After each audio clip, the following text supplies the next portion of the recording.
And Sastry గారు ఒకసారి ఈ సంఘటనల మీద ఎలా రియాక్ట్ అవుతున్నారు? మరోవైపు ఇరాన్కు ఇది ఎలాంటి చెంపపెట్టు లాంటి సంఘటనగా దీన్ని అభివర్ణించవచ్చు? ఎందుకంటే ఇరాన్ మనకు తెలిసిందే హౌతీలకు సంబంధించి కానీ ఇటు మిగతా వర్గాలకు ఎట్లా సపోర్ట్ చేస్తూ వస్తోంది. సో ఈ పరిణామాలని ఏ విధంగా మీరు చూస్తున్నారు? మీరు అంటే మన దాంట్లో సామెత తెగేదాకా లాగద్దాం, తెగేదాకా లాగే పరిస్థితికి వెళ్ళిపోయారు. ఎందుకంటే ఇజ్రాయెల్ ఆ 1200 మందిని చంపాడు.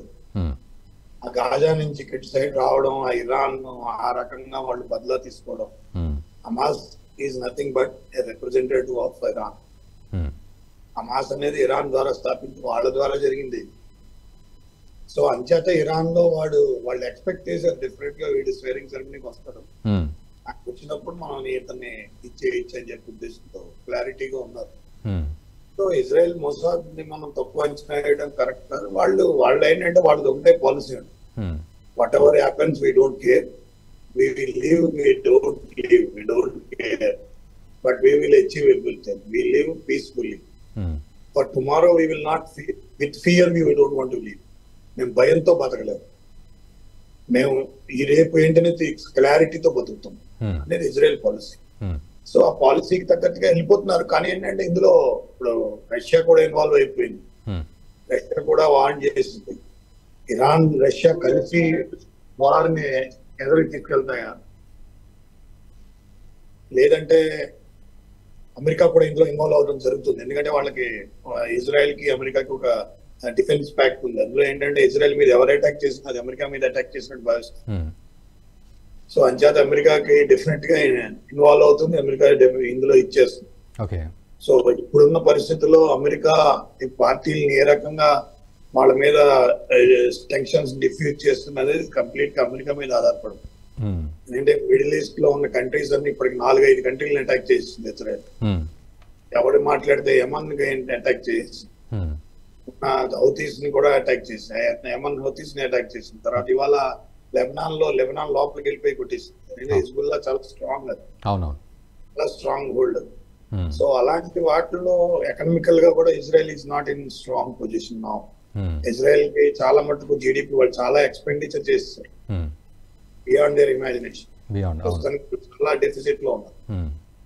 సో అలాంటి సిచ్యువేషన్ లో ఎకనామికల్ టర్మాయిల్ ఏంటంటే ఇది leads to middle east conflict. ఇప్పుడు ఇద్దరం ఈ దేశాల మధ్య ఉన్నది ఒక్కసారి ఇదైపోయి ఏంటంటే రష్యా ఇన్వాల్వ్ అయితే సోవియట్ కూడా, రష్యా ఇన్వాల్వ్ అయితే Saudi Arabia May join along with Russia.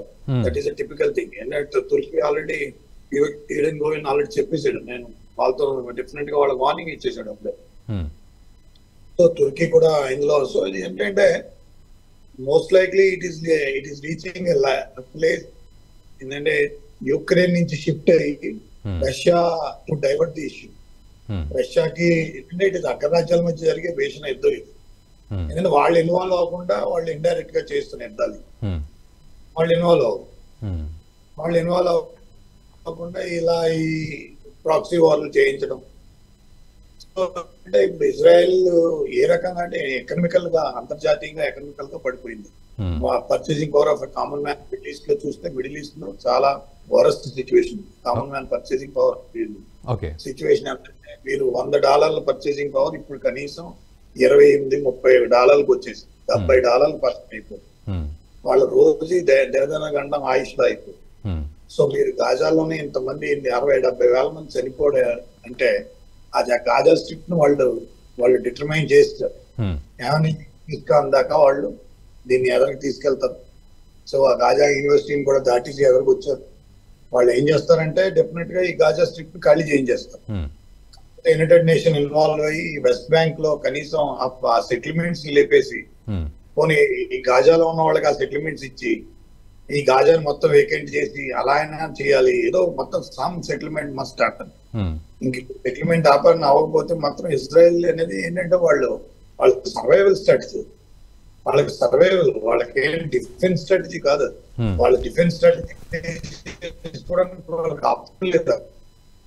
వాళ్ళకి ఏంటంటే సర్వైవల్ స్ట్రాటజీ. వాళ్ళు ఇలా ఈ పద్ధతిలో ఈ వీడియో మీకు నచ్చినట్టయితే లైక్ చేయండి, 10 మందికి షేర్ చేయండి. అలాగే కామెంట్ల రూపంలో మీ అభిప్రాయాలను మాతో పంచుకోండి. Nationalist hub group of channels ను సబ్స్క్రైబ్ చేసుకుని తెలుగునాట జాతీయవాద జర్నలిజాన్ని ప్రోత్సహించండి. ఈ వీడియో కింద ఉన్న బెల్ ఐకాన్ పై క్లిక్ చేయడం మర్చిపోవద్దు.